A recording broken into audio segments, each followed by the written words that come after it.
Okay, the crimson rosellas came back.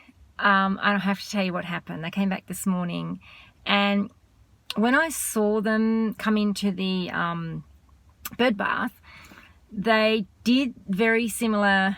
They did the same thing pretty much as what they did before. If nobody knows what I'm talking about, a few videos back, I think it was the one that was labeled part 2, something part 2. I can't even remember what I did the video on now, but it was halfway through that or towards the end. I talked about these crimson parrots that showed up, and they're in the bird bath, and how they represented, they're male and female, and how they represented the masculine feminine energy in the exchange. And they were talking to me telepathically, and I've talked about it in this video anyway. That was way back a few weeks ago. Way back, not really way back, is it? And I've also listened, if you want to go and look at it, I've put it underneath, all the writing underneath. I've put about the rosellas. So just, if you want to go and find it, just go back to the video that you can, that has that writing underneath. So anyway, they came back again, and this time my mum was there. So, because I'm staying at her house at the moment, so she wasn't there previously, and I said, watch this, watch what they do. I said, this is the male and female, and she's like, yeah. She couldn't, at the end, she's like, I can't believe that. I've never seen anything like it before in my life. So she, and he did the same thing. And I said to Mum, this is the balance of the masculine and feminine. So he flew over first, and he sat there, and then I said, you watch, she's going to turn up in a moment. And he goes, yeah. She said, yeah, there were 2 of them. I said, yeah. So then she flew over. So he was looking around, and then she flew over and sat there, and then hopped straight in. And she was fluttering around and having a bath and under her wings, and it was just so goddamn cute. It was just beautiful. It really was. And then I said, look, watch, he will give her time to, and to have her bath and everything, and he did, and he just kept looking around. And this time there was a dove that came over, like a grey dove, and he was trying to get in as well. And I was watching the masculine rosella keep moving around the bird bath, like, watching him, and so he couldn't get up there because he was protecting his feminine while she was in the bath. And so she didn't have to worry, she was just soaking it up and flapping her wings, and the water was going under, and she was really enjoying herself. And he was standing guard and protecting her, and then the dove tried to fly up onto the side as well, and just like lightning, the male rosella just like, and didn't even have to get off the actual bird bath. He just sort of flew at him to, and the dove just disappeared. And so then he just kept guard again, and I said to him, you watch, when he's satisfied, he will pop in and he'll have a little flutter and she'll jump out. Anyway, a few more seconds, he hopped in, had a little flutter, quickly looked around, hopped out, and he's looking around again, and then hopped in again, had another little, bath, and then flopped out. And then she was just, by this stage, soaking it up. And then I said, it's probably time now for her to hop out and give him a go. So she hopped out then within like a few seconds, and she perched on the side, and she was looking around, and he hopped in, and then he had his little bath. And then I said to Mum, but you watch, he won't let her stand guard too long. He'll just have a little wash, and then he'll get out, and she'll get back in for a longer one again, even though she'd really hogged the bath.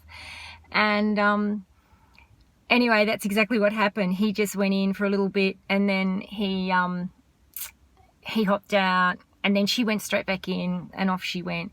And then this time, something different that didn't happen last time was the 2 of them jumped in together. So it was almost like, and then they were both in there together, fluttering around and washing themselves and having a nice swim. And it was so interesting, because it was like they both could relax and have the bath together instead of feeling like one had to stand guard. He'd already got rid of the dove, and And he was obviously content in what he felt, you know, energetically was happening around them, that he could just hop in with her and have that time. So, and then they both went in and they had a little bath for a while, and then they flew off together.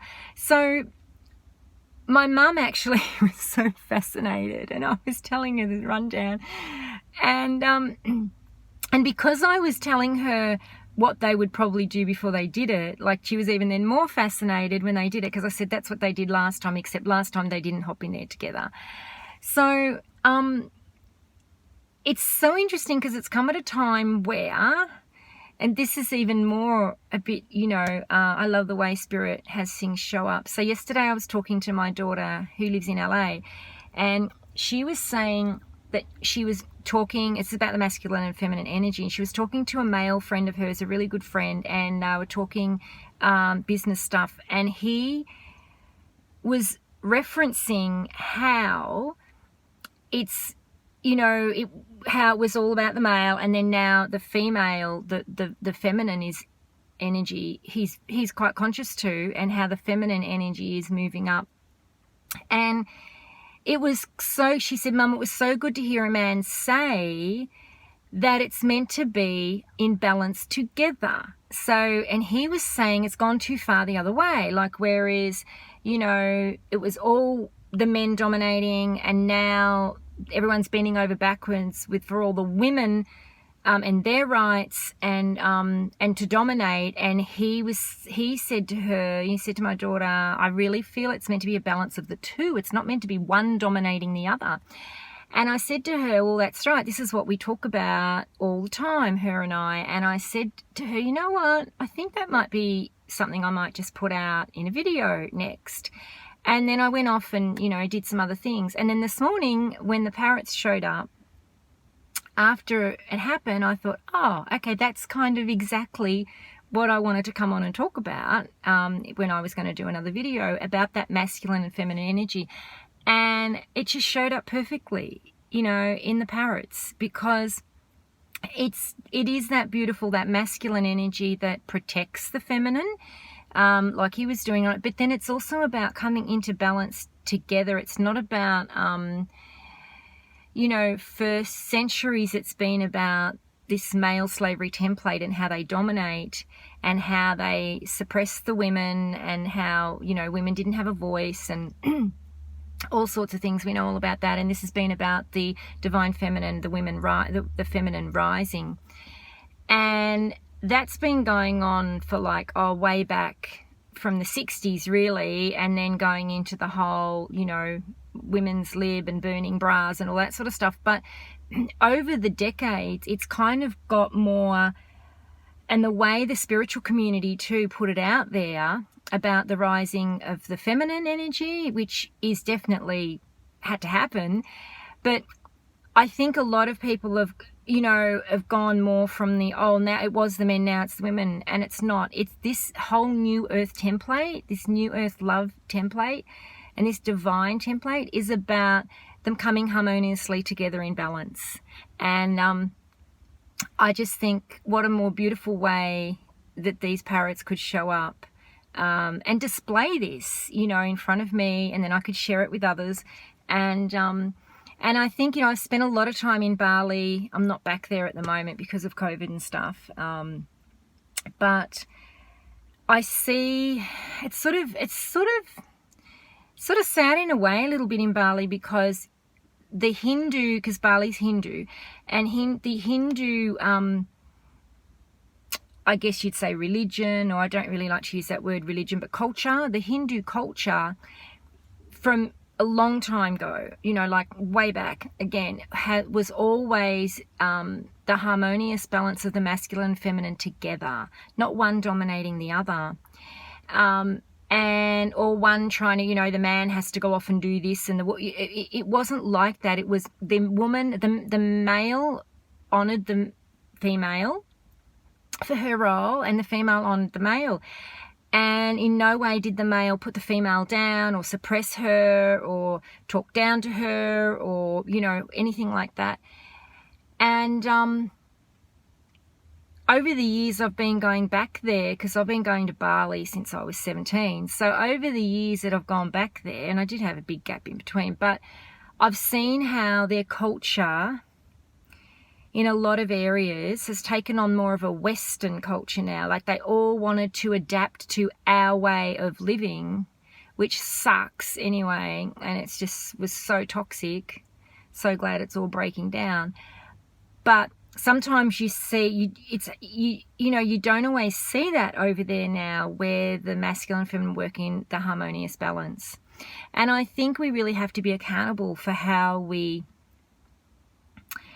you know, how we choose to communicate with people, how we choose to put the message, spread the message out, I guess basically I'm trying to say. You know, you guys out there and that do this work, like, you know, all our spiritual workers that are here to try and help everybody else as leaders, you know, to really get the message out and bring in this higher, beautiful template, this new earth template of love and the divine masculine, feminine, harmonious balance. It's for us to really keep spreading that, you know, and to get that out there and spread that message. So that's it. I think that's it. I'm enjoying this sun a little bit. Take care. Yeah. Talk to you next time. Namaste.